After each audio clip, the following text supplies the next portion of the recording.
Our next speaker holds the record for being Prime Minister of Malaysia twice and for having the longest tenure as a Prime Minister. Also for being the world's oldest elected leader. He was the one who took the nation into the industrialization age and told us, Malaysia boleh. There are many developments in this country that bear his mark, including the KLCC, Proton, from KLIA to our Angkasa One project, from the MSC to Putrajaya, and he started writing, ladies and gentlemen, in his youth. So to all the young people watching, this should be inspiring. He first started writing for school and then for university, onto magazines and then national newspapers, where he wrote on national issues under the pen name Cadet. Here to share his thoughts on young Malaysians, global issues and beyond is none other than the 4th and 7th Prime Minister of Malaysia, the Honorary President of Perdana Leadership Foundation, Yang Amat Berbahagia, Tun Dr Mahathir Mohamad. Ladies and gentlemen, firstly, I would like to thank the organizers, Perdana Leadership Foundation and Maybank Foundation, for inviting me to deliver the closing remarks at this prize-giving ceremony.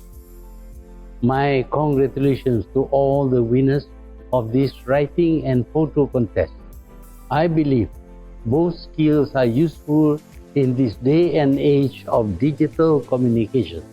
So, well done. I would have liked to meet you, but the pandemic and its new norms do not permit one to do that. So I am speaking to you today via video feed. Ladies and gentlemen, tackling issues such as climate change may sound enormous to a young person. You may succumb to the notion that you are helpless and powerless because of your age. If you were to reflect on the history of mankind, you will find that almost all the great people started at a young age, be it Caesar or Tun Razak, Bonaparte or Gandhi or Wilberforce. I choose to mention Wilberforce, a leading advocate against slavery at a time when slavery was a global practice, accepted and in some places encouraged and given legal protection. It was the norm, the accepted practice. Going against accepted values is always difficult. But Wilberforce persisted even though it took almost half a century before the Slavery Abolition Act was introduced, which effectively abolished slavery in most of the British Empire. But in many parts of the world, slavery continued. It was decades before it was fully abolished, abhorred, and criminalized. Of course, we can raise issues about modern-day slavery, a result of unbridled capitalism and greed. But that will be a subject for another time. Ladies and gentlemen, ordinary citizens can make major changes to happen when they are organized, forceful, and persistent. The young of today have access to information and tools that an adult of only a few decades ago could only have dreamed about. With the World Wide Web as an information resource and tools such as the social media, there is a lot that the youth of today can do to tackle global issues. The first step, of course, is to be aware of these issues and what is happening around the world. The young people need to arm themselves with knowledge to understand an issue. Knowledge is now easy to acquire, as you only have to type the word and all the data will appear on the screen for you to read. You don't have to find books in the library, turning pages, seeking for information that you need. To this end, young Malaysians must take education seriously. Without education, you would not have the credibility or authority to convince others of your cause. For example, we took a long time to realize that plastic, being non-biodegradable, poses a serious threat against humanity. Realizing this, we need to adopt certain practices to reduce the threat. Convincing people of this need requires persistent campaigns in the media and other means. Second, share your knowledge and raise awareness. There are many communication channels that are available to anyone with an internet connection. Most young people I met these days have some sort of presence online, whether it is a social media account, a blog, or a website. These are channels that can be harnessed to educate others and raise awareness. When I was a student, we did not have the internet. I had to write articles for my school and university magazine, then later to newspapers, to get my views heard.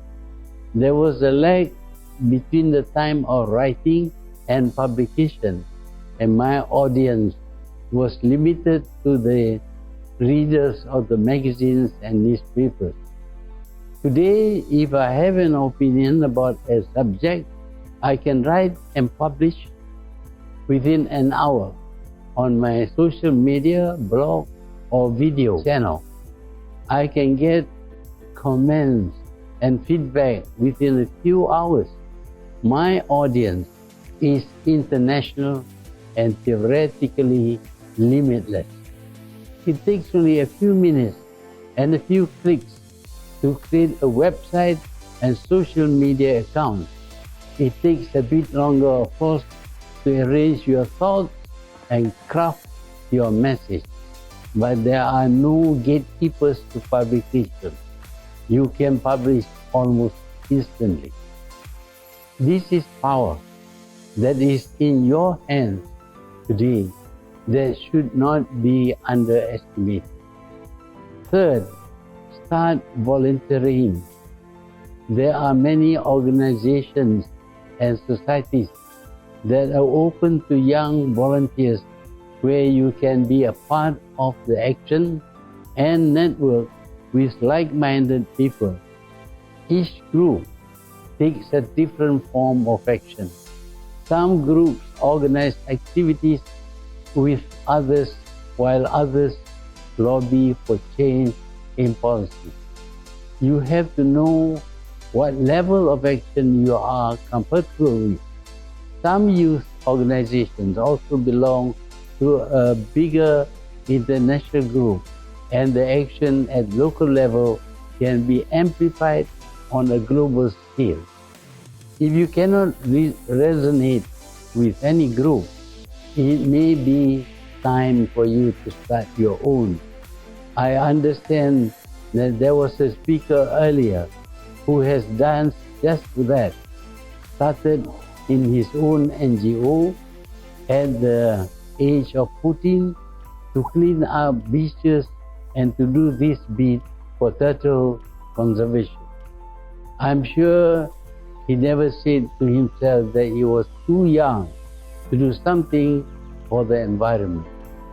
Ladies and gentlemen, we can discuss and reflect on the successes and failures of campaigns carried out over the years and the strategies adopted.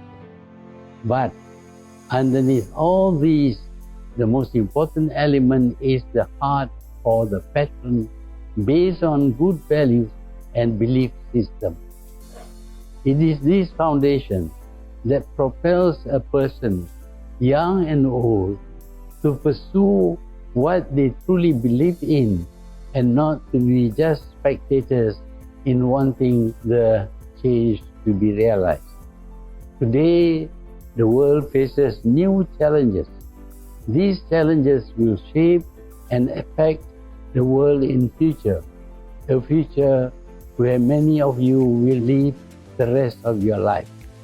By entering this contest, you have demonstrated your willingness to take the first step for a cause. That is a good thing. Every young Malaysian should feel empowered to effect positive change. Your action does not have to be big. It can be a tiny change, however small. If you are persistent and diligent, you can make an impact. On that note, I wish to again congratulate everyone who participated in this contest. I hope this is the small step that leads you to that giant leap for mankind. Thank you.